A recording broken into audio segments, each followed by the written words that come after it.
Good morning, folks. This is Greg Judy at Green Pastures Farm. We have got the swallows.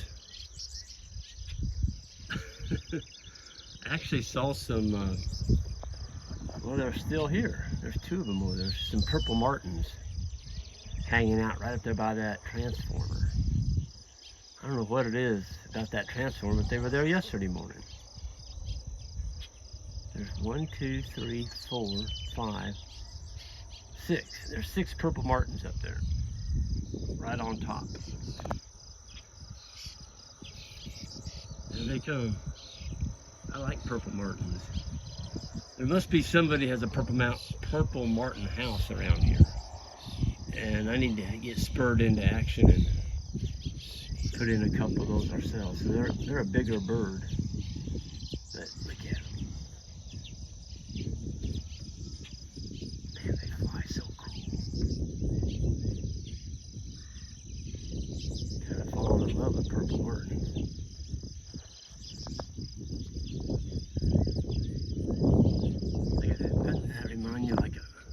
They're almost like a jet, the way they fly.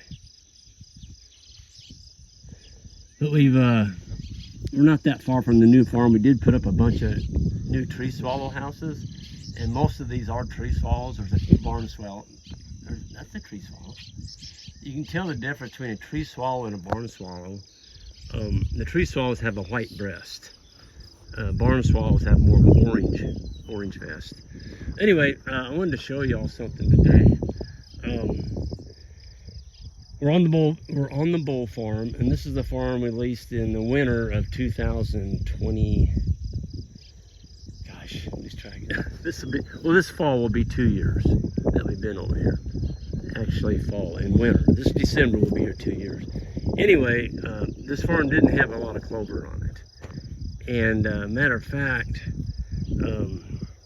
I put, what was it, 3 pounds to the acre on this side of the driveway over here.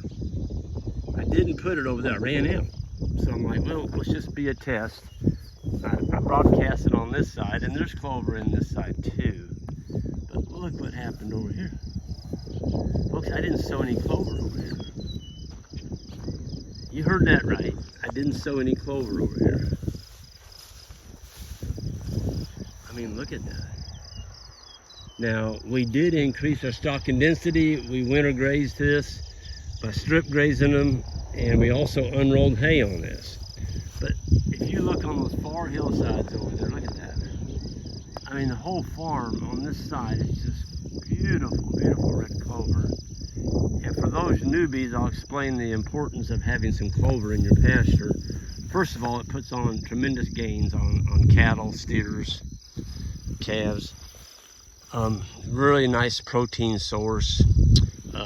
The beautiful thing about clover, it is a legume, meaning that it can fix nitrogen out of the air up here, and it puts it down into the soil.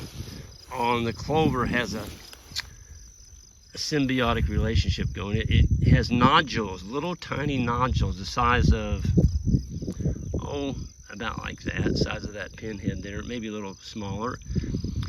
And they're absolutely full of nitrogen. So they take nitrogen out of the air and they store it in their nodules in the soil. And so the clover plant is actually giving you grasses, and so the grasses come along and use some of that as well. They steal it. They steal the clover's nitrogen source. The other thing, advantage of clover is, I told Jan the other day she needs to have some beehives over here. They'd probably fill them up in like a week. I mean, I just can't believe it. So where did the clover seed come from? Okay, where did it come from? It was in the soil. It was in the soil. It just needed the right grazing pressure to get it to come out. And so if you don't have any clover, simply by increasing your stocking density, getting them in there tighter, moving them more frequently, you're liable to excite something that's in the seed bank like this. Now, they're not going to eat all that. A lot of that's going to go to seed, And so we've got seed for next year. Matter of fact, folks, you can see right here, some of the seeds are already turning a little bit brown. I like that. I'll tell you why. If you got some brown seed heads on your clover, you're not as apt to bloat animals. You know, to me, if your whole field was that right there, that thick, I would be a little concerned turning cattle on that, especially early in the morning. Now, having said that, I just gave the steers and the bulls a sort of it this morning. It wasn't quite that thick. It looked more like this. Still a lot of clover in here, but when they reach down to get them some clover, they're going to get a little bit of grass. And as the clover has got a little bit more maturity to it, it's not as apt to cause bloat in animals. So what is bloat? Well, if they get a whole bunch of real fresh, super succulent, tender alfalfa or clover, it produces gases in the gut of the animal, and it just, you know, it suffocates them where they can't get their air, and it'll kill them. Back in the day when we grazed a lot of stalker calves, every now and then, you know, you'd go out there and there'd be one dead. And yeah, so another thing you can do is give them it's a block they call bloat guard. You can give them that, but I'm going to be careful here. I'm going to make sure that I put them in there tight enough that they eat the stem. That's the other thing you can do. I'm not going to pull that plant because I want the cows to eat it. If you put them in there tight enough to make them eat some of this stem along with the top like that, the stem helps offset the the likelihood of bloat. So, yeah. One other little pointer I'm going to give y'all this morning. So this will be our first paddock when we clear back there by that trailer. We can barely see it from here. There it is. There's a trailer back there. The steers and bulls are on the north side of that. And so this will be their first paddock when they come in, is by this roadway up here. And we'll still be using the same water point back there on that hydrant. But you can see out we made a long narrow rectangle here, but then there's no shade out here. There's no trees for the first couple paddocks here. There's no shade, not a tree one. And it's going to be up in the upper 90s. They're talking over 100 degrees heat index. They're warning people today, if you don't have an air conditioner, find a place that has one. Because sometimes just blowing a fan on you actually raises your temperature. The air that you're blowing onto you is hot. You can actually raise your temperature of your body. Well, cows, I like to put myself in the feet of cattle. What are they experiencing? Well, it's miserable standing out here. I mean, it's only 7:30 this morning. It's already hot. It's got to be 80, 85 right now. So what did I do? Well, right there's a tree. A couple of trees. There's a whole draw down there. So Armin and I, he was a fellow that was here the other day from Los Angeles. Actually, his dad goes back to Armenia roots. Armin was here and he helped me put this in. We hooked on this fence line right here. See, here's the paddock division right here. You see, it's just single high tensile wire. That's energized, by the way. It goes all the way down to the pond. It goes up to that house over there. So we just hooked on cold right down here. Well, heck, let me just walk you down there, because I know sometimes my videos, I don't explain it in detail enough, and people are left scratching their head. I think we know what Greg did, but we're not sure. So let me just show you. Doesn't take that long to walk down here. I really like what I'm seeing. Folks, when we leased this is just all fescue. It had some, it's got some big blue on it. Not as much as the farm that we bought, which lays right next to it, but it's got some. But we got just a ton of diversity in here now, just by increasing our stock and density. So no shade. There's no shade up there, none. It's gonna get hot. So what do? Well, you find a tree. come down here and hook on cold. So Armin hooked on right there. We ran the wire down this into this draw, and we gave him that big oak tree. There's actually a couple of trees. There's a walnut down in there too. So we went on the other side of that big oak tree, and then we turned, made a right angle, went up the hill, all the way to the top, and back to the water. All right, day 2, still no shade. There's none. Okay, day 2, we came right over here. Let's go to the next one. All we did is rinse and repeat. We did the same thing. So we tied on cold, right here.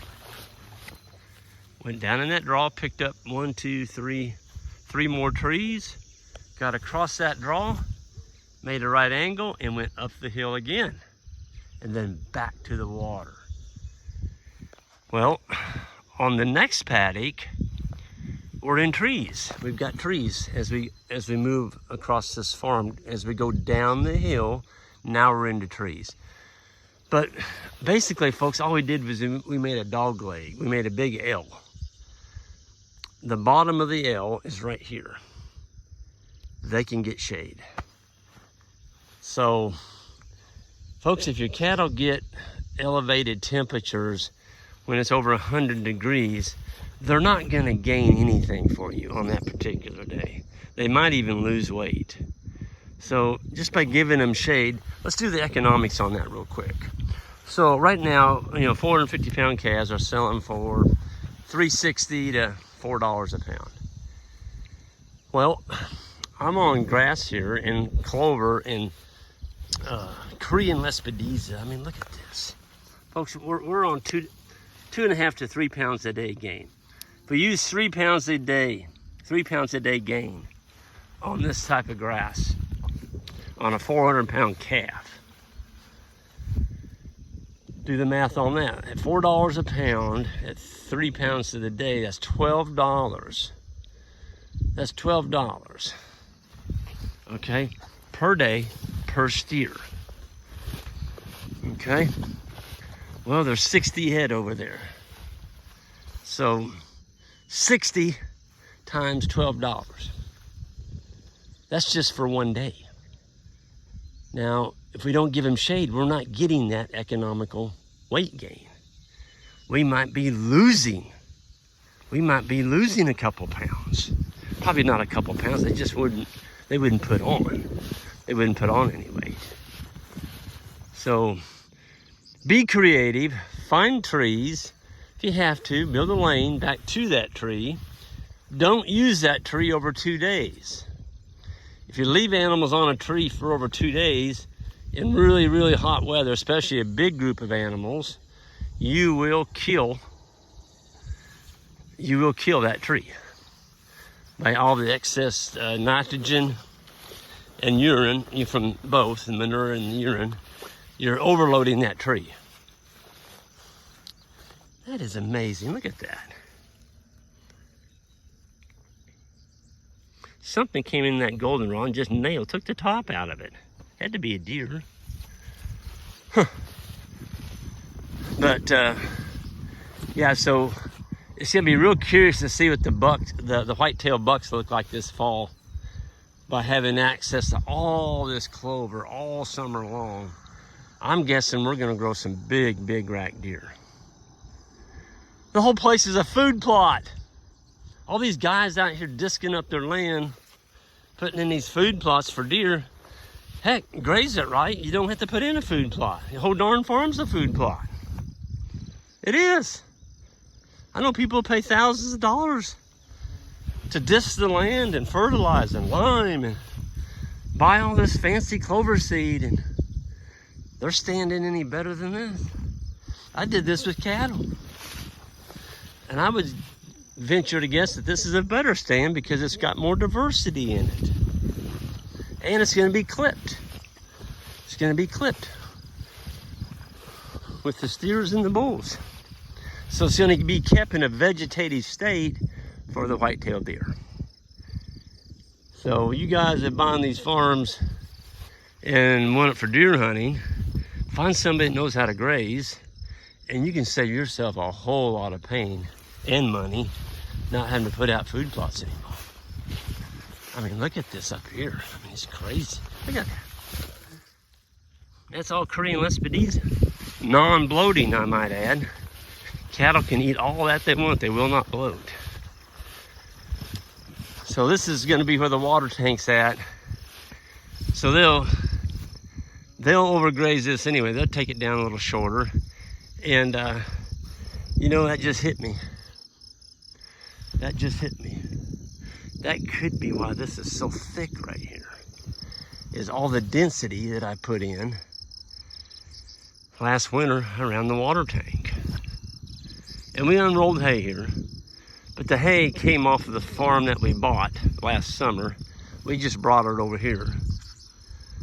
And some guy, the developer, sold the hay, and we ended up buying it. But it didn't have clover in it like this. I mean, look at the butterflies, the bees. Look at the butterflies. I love butterflies. Look at them. Folks, this is what it's about. Not monocultures. You want diversity. And we've got all kinds of diversity in here. You've got the clovers. You've got all kinds of different weeds and things in here. There's some curly dock. Dock is a good one. Yeah, there's some fescue mixed down in there. There's a little bit of common ragweed right there. You know, Timothy, orchard grass, butterfly. That's a beautiful butterfly. Aren't they awesome? Bees. All kinds of bees in here. We gotta get Janet to capture another swarm and get them over here.